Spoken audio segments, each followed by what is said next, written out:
على رسوله الكريم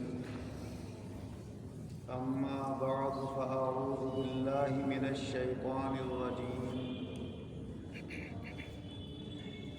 بسم الله الرحمن الرحيم يا أيها الناس اعبدوا ربكم الذي خلقكم والذين من قبلكم لعلكم تتقون۔ اللہ تبارک و تعالی اپنے کلام عظیم میں ارشاد فرما رہا ہے، اے لوگو عبادت کرو اپنے اس رب کی جس نے تمہیں پیدا فرمایا اور جو تم سے پہلے اس دنیا میں آئے انہیں بھی اسی رب نے پیدا فرمایا۔ جب تم اپنے رب کی عبادت کرو گے تو یقیناً تم متقی اور پرہیزگار بن جاؤ۔ عبادت کا مطلب ہے اپنے آپ کو اللہ کے سامنے عبد اور بندہ ظاہر کرنا۔ عبد کہتے ہیں عربی زبان میں غلام کو، تو حقیقت میں سب اللہ کے غلام ہیں اور سارے آقاؤں کا آقا اللہ تبارک و تعالی ہے۔ تو بندہ اپنے عمل سے بھی اپنے رب کے سامنے وقتاً فوقتاً یہ ظاہر کرتا رہے کہ اے میرے رب تو میرا مالک ہے اور میں تیرا بندہ ہوں۔ تو اللہ تبارک و تعالی اپنے بندے کی اس عبدیت کے اظہار سے بہت خوش ہوتا ہے اور اس کے درجات کو بلند فرماتا ہے، اور اپنی عبدیت اور بندگی ظاہر کرنے کے لیے سب سے زیادہ جو جھکاؤ پایا جاتا ہے اپنے رب کے سامنے وہ سجدے کی حالت میں پایا جاتا ہے، کیونکہ یہ اتنا بندہ سجدے کی حالت میں اپنے رب کے سامنے اتنا گرا لیتا ہے کہ کسی اور کے سامنے اتنا گرانے کے لیے تیار نہیں ہوتا۔ کسی سے کتنی محبت ہو جائے، کسی کی عظمت، کسی کا احترام کتنا ہی دل میں پیدا ہو جائے، خاموش بیٹھ جائے اس کے سامنے، دو زانو ہو کر بیٹھ جائے، ہاتھ باندھ کر کھڑا ہو جائے، سر جھکا کر کھڑا ہو جائے، یہ تو کر لیتا ہے، اپنے استاد کے سامنے کر لیتا ہے، اپنے پیر کے سامنے کر لیتا ہے، اور کوئی جس کو وہ اپنا بڑا مانتا ہے اپنی نظر میں اس کے سامنے ایسا کر لیتا ہے، فرما بردار اپنے ماں باپ کے سامنے اس طرح کر لیتے ہیں۔ لیکن کسی کو دیکھ کر ایک دم سجدے میں گر جانا یہ ہر ایک کے لیے بندہ تیار نہیں ہوتا، وہ تو بس ایک ذات اللہ رب العزت جل جلالہ وعظم نوالہ کی ہے۔ اسی لیے حضور صلی اللہ علیہ وسلم نے ارشاد فرمایا کہ اگر اللہ کے علاوہ کسی کے سامنے جھکنا اور سجدہ کرنا جائز ہوتا تو میں عورت کو حکم دیتا کہ اپنے شوہر کو سجدہ کرے، مگر خدا کے علاوہ کسی کے سامنے ہمارے مذہب اسلام میں جھکنا اور سجدہ کرنا جائز نہیں ہے۔ یہاں تک کہ احمد رضا خان صاحب، مولانا احمد رضا خان صاحب فاضل بریلوی رحمۃ اللہ علیہ اپنے اقوال میں تحریر فرماتے ہیں کہ سجدہ کرنا تو بہت دور کی بات ہے، کوئی کتنا ہی بڑا اللہ والا ہو اس کے سامنے رکوع کی حد تک بھی نہیں جھکنا چاہیے۔ تو جن کو لوگ یہ سمجھتے ہیں کہ انہوں نے زیادہ قبروں کی طرف لگایا، انہوں سے زیادہ جھکایا، ان کی تعلیم کو لوگ دیکھتے ہی کم ہیں۔ ان کی تعلیم میں تو ایسی ایسی باتیں موجود ہیں کہ جن کو چھپا دیا گیا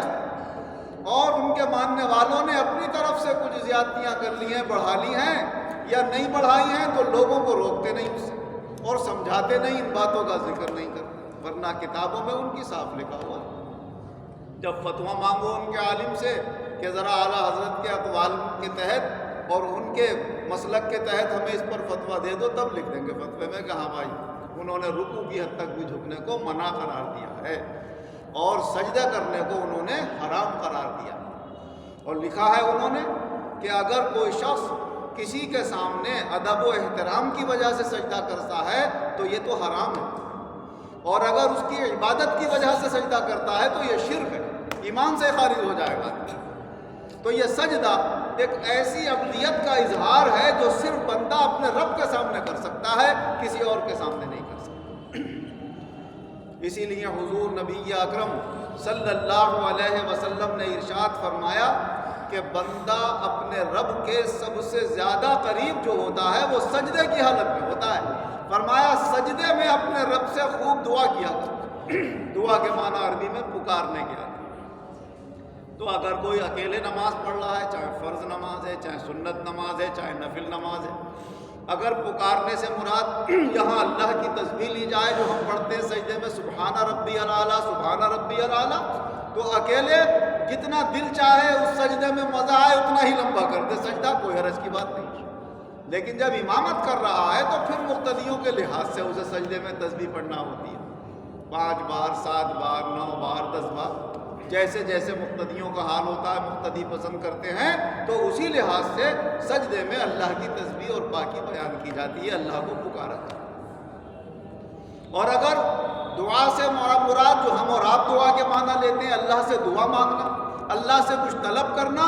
تو یہ صرف نفلی نمازوں کے اندر ہو سکتا ہے کہ فرض نماز میں دعا نہیں مانگی جاتی ہے، نہ سجدے میں، نہ رکوع میں، نہ کسی اور حالت۔ اور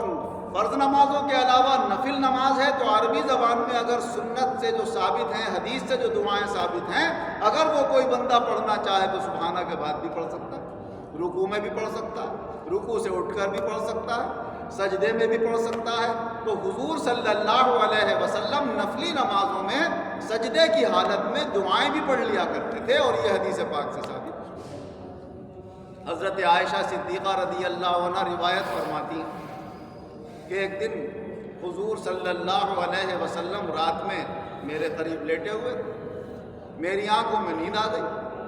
آنکھ کھلی تو میں نے ٹٹولا کہ حضور محسوس نہیں ہو رہا ہے بستر پر، تو ہمارا ہاتھ ٹٹولتے ٹٹولتے حضور کے قدموں پہ جا کے لگا تو دیکھا کہ حضور سجدے کی حالت میں اور یہ دعا مانگ رہے ہیں، اللہم انی اعوذ برضاک من سخطک وَأَعُوذُ بِمُعَافَاتِكَ مِنْ عُقُوبَتِكَ وَأَعُوذُ بِكَ مِنْكَ لَا أُحْصِي ثَنَاءً عَلَيْكَ أَنْتَ كَمَا أَثْنَيْتَ عَلَى نَفْسِكَ۔ اس طرح اللہ سے دعا کر رہے ہیں سجدے کی حالت میں۔ تو کیا ہے، نفلی نماز پڑھ رہے ہوں گے حضور، نفلی نماز میں سجدے میں تشریف لے گئے۔ اس زمانے میں گھروں میں چراغ ہوتے نہیں، اجالا ہوتا نہیں تھا، کمرہ بند ہے، اندھیرا ہے، نظر تو آ نہیں رہے، تو ٹٹول کے دیکھا انہوں نے حضور صلی اللہ علیہ وسلم کو، تو حضور کی یہ حالت ہے کہ اللہ سے اس طرح دعا فرما، اے اللہ میں تیری رضامندی کا واسطہ دے کر تیری ناراضگی سے پناہ مانگتا ہوں، اے اللہ تیری معافی کا واسطہ دے کر تیری سزا سے میں پناہ مانگتا ہوں، اے اللہ تیرا واسطہ دے کر میں تجھ سے پناہ مانگتا ہوں، اے مولا میں تیری تعریف ایسی نہیں کر سکتا جیسی تو نے اپنی تعریف خود بیان فرمائی۔ معلوم ہوا کہ حضور تو ہر وقت اللہ ہی کو یاد کرتے رہے، سو رہے ہیں تو، جاگ رہے ہیں تو، چل رہے ہیں پھر رب ہی رب ہے، اللہ ہی اللہ، اللہ ہی اللہ۔ حضور نبی اکرم صلی اللہ علیہ وسلم نے جو یہ فرمایا کہ اے مولا جیسے تو نے اپنی تعریف کی ہے ایسی تعریف میں تیری نہیں کر سکتا، جیسے قرآن پاک میں اللہ نے فرمایا فَلِلَّهِ الْحَمْدُ رَبِّ السَّمَاوَاتِ وَرَبِّ الْعَالَمِينَ وَلَهُ الْكِبْرِيَاءُ فِي السَّمَاوَاتِ وَالْأَرْضِ وَهُوَ الْعَزِيزُ الْحَكِيمُ۔ کہیں اللہ نے اپنی بڑائی کے ساتھ اپنی تعریف بیان کی ہے، کہیں اپنی حمد و ثنا کا ہمیں طریقہ بتایا کہ اللہ کی حمد و ثنا بیان کرو تو اس طرح کرو۔ وہ اللہ نے جو بیان کیا اس کے بیان سے زیادہ کون بندہ تعریف کر سکتا ہے؟ اللہ کا کلام، اللہ کی تعریف، تو اس کا مقابلہ تو کوئی کر ہی نہیں سکتا۔ اسی لیے حضور صلی اللہ علیہ وسلم نے فرمایا لا احصی ثناء علیک، اے مولا میں تیری ثنا ایسی بیان نہیں کر سکتا، انت کما اثنیت علی نفسک، جیسے تو نے اپنی ثنا خود بیان کی۔ تو فرمایا حضور صلی اللہ علیہ وسلم نے کہ تم سجدہ جب کرتے ہو اللہ کو تو اللہ تعالیٰ ایک سجدے کی برکت سے تمہارا ایک گناہ مٹا دیتا ہے اور ایک مرتبہ اونچا کر دیتا ہے۔ حضور صلی اللہ علیہ وسلم کے ایک صحابی حضرت ثوبان رضی اللہ عنہ کے پاس ایک بزرگ گئے، اور حضرت ثوبان جو ہیں یہ حضور اکرم صلی اللہ علیہ وسلم کے آزاد کردہ غلام، زیادہ تر حضور کے ساتھ رہے، تو وہ جان گئے کہ جب حضور کے قریب رہے ہیں تو انہیں بہت ساری باتیں معلوم ہوں گی حضور سے سنی ہوں گی۔ وہ معلوم کرنے لگے اے صوبان مجھے کوئی ایسا عمل بتا دو کہ میں وہ عمل کروں تو اس کی وجہ سے جنت میں داخل ہو جاؤں۔ حضرت صوبان سن کے خاموش ہو گئے، بھائی یہ تو جنت کا معاملہ تو بھائی اللہ کے معاملہ۔ دوبارہ پھر پوچھا انہوں نے، پھر خاموش رہے۔ جب تیسری بار پوچھا تو انہوں نے فرمایا بھائی جیسے تم ہم سے پوچھ رہے ہو ہم نے بھی رسول اللہ صلی اللہ علیہ وسلم سے پوچھا تھا کہ یا رسول اللہ ہمیں کوئی ایسا عمل بتا دیجئے جس کی وجہ سے ہم جنت میں چلے جائیں۔ تو حضور صلی اللہ علیہ وسلم نے فرمایا اللہ کے سامنے سجدے زیادہ کیا کرو۔ تو جتنے سجدے کرو گے یعنی نفلی نماز پڑھو گے اور جھکو گے اللہ کے سامنے، اللہ راضی ہوگا اور جنت میں داخل فرمائے گا۔ فرماتے ہیں پھر میری ملاقات حضرت ابو درداء رضی اللہ عنہ سے ہوئی، میں نے ان سے پوچھا تو انہوں نے بھی یہی جواب دیا، بھائی اللہ کے سامنے سجدے کثرت سے کرو، اللہ کو اپنے بندوں کا جھکنا پسند ہے۔ جب بندہ جھکتا ہے اللہ کے سامنے تو اللہ راضی ہوتا ہے، جب اللہ راضی ہوتا ہے جس سے اللہ اپنی جنت میں اسے داخل فرماتا ہے۔ اسی طرح حضور صلی اللہ علیہ وسلم کے ایک صحابی رات کو حضور صلی اللہ علیہ وسلم کی خدمت میں وضو کا پانی لے گئے، مسواک لے گئے اور جو ضرورت کی چیزیں تھیں رات میں وہ لے گئے آپ کے پاس۔ حضور صلی اللہ علیہ وسلم بڑے خوش ہوئے اور رات گزاری بھی حضور کے پاس تھی۔ تو حضور صلی اللہ علیہ وسلم نے فرمایا سل مانگ لو بھائی کچھ۔ معلوم یہ ہوا کہ اللہ نے اختیار دے رکھا ہے جو چاہو عطا کر دو اپنی امت کو، مانگ لو وہی تو کہے گا جس میں دینے کی طاقت ہوگی، جب دینے کی طاقت نہیں ہوگی تو کیا کہے گا؟ اور یہ نہیں فرمایا یہ مانگ لو وہ مانگ لو، چھوڑ ان کے اوپر دیا جو چاہو مانگ لو، مطلق رکھا بات۔ اور کہنے لگے یا رسول اللہ میں جنت میں آپ کا ساتھ مانگتا ہوں۔ ارے بھائی کچھ اور مانگو گا؟ یہ نہیں یا رسول اللہ کچھ نہیں چاہیے، بس آپ کا ساتھ جنت میں چاہیے۔ تو ان کو بھی حضور صلی اللہ علیہ وسلم نے یہی نصیحت فرمائی کہ دیکھو سجدے کثرت سے کیا، تم سجدے کرو گے میرا تعاون ہوگا اس سے اور انشاءاللہ تم میرے ساتھ جنت میں۔ اللہ تبارک و تعالی ہمیں اپنے دربار میں زیادہ سے زیادہ جھکنے کی توفیق عطا فرمائے اور فرائض و واجبات کے ساتھ ویسے بھی اللہ کو سجدے کرتے رہنے کی، نوافل پڑھتے رہنے کی بھی اللہ توفیق عطا فرمائے اور اپنی یاد کی زیادہ سے زیادہ توفیق عطا فرمائے۔ آمین وآخر دعوانا ان الحمد للہ رب العالمین والعاقبۃ للمتقین والصلاة والسلام علی خیر خلقہ محمد وآلہ واصحابہ اجمعین۔